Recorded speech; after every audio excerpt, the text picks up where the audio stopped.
Pembelajaran berdiferensiasi. Koneksi antar materi, modul 2.1, Maina Trisnawati Hasibuan, CGP Kabupaten Deli Serdang, Provinsi Sumatera Utara, dengan fasilitator Ibu Yeti Fatri Dewi dan pendamping Ibu Elsa Hanani Barus. Berawal dari sebuah filosofi pendidikan yang berpihak pada murid.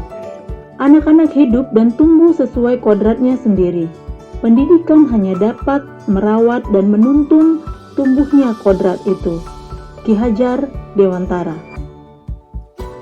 Untuk menumbuhkan pembelajaran yang berpihak pada murid, mulailah bergerak dengan nilai dan peran guru yang menjadi seorang kolaboratif, inovatif, motivasi, dan juga reflektif. Kemudian dengan menjalankan peran, visi, dan budaya positif.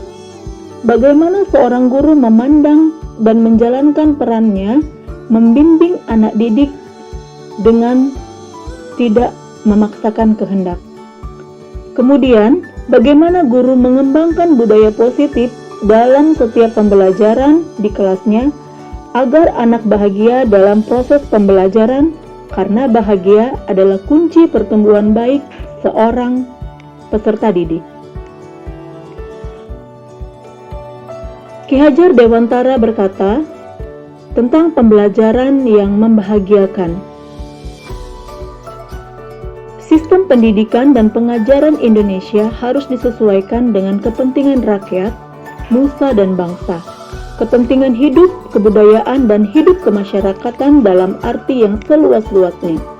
Maka harus diingat adanya perbedaan, bakat, dan keadaan hidup antara anak didik dari satu tempat ke tempat yang lainnya. Misalnya dari daerah pertanian, dengan daerah perdagangan, dengan daerah pelayaran atau perkotaan, akan berbeda pula. Maka perlu diadakannya pembelajaran berdiferensiasi. Untuk melakukan pembelajaran berdiferensiasi, kita akan melihat pengertian pembelajaran berdiferensiasi itu sendiri. Pembelajaran berdiferensiasi adalah serangkaian keputusan masuk akal yang dibuat oleh guru yang berorientasi kepada kebutuhan murid. Dengan kata lain, pembelajaran berdiferensiasi adalah usaha untuk menyesuaikan proses pembelajaran di kelas untuk memenuhi kebutuhan belajar setiap individu.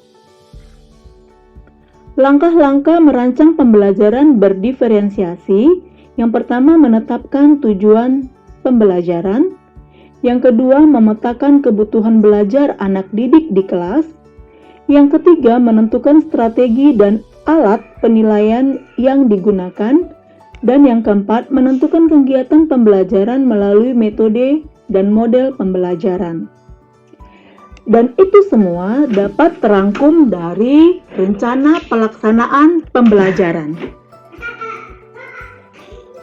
Dari yang sudah dibuat dalam rencana pelaksanaan pembelajaran, maka yang harus diketahui adalah tujuan dari pembelajaran berdiferensiasi. Tujuan untuk setiap anak didik, pertumbuhan yang memaksimum dari posisi belajar anak didik pada saat ini, sehingga didapatkan pembelajaran yang signifikan.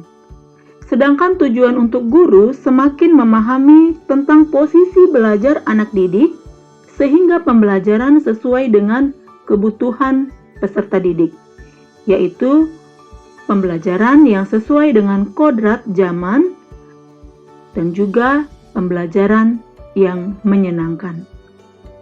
Bagaimana memulai pembelajaran berdiferensiasi? Mulailah dengan membuat aspek kebutuhan belajar, memetakan kebutuhan belajar anak didik, kesiapan belajar, minat siswa, dan profil belajar.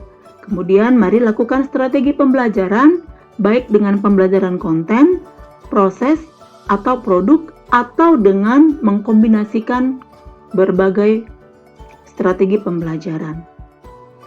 Salam guru penggerak, salam bahagia, dan terima kasih.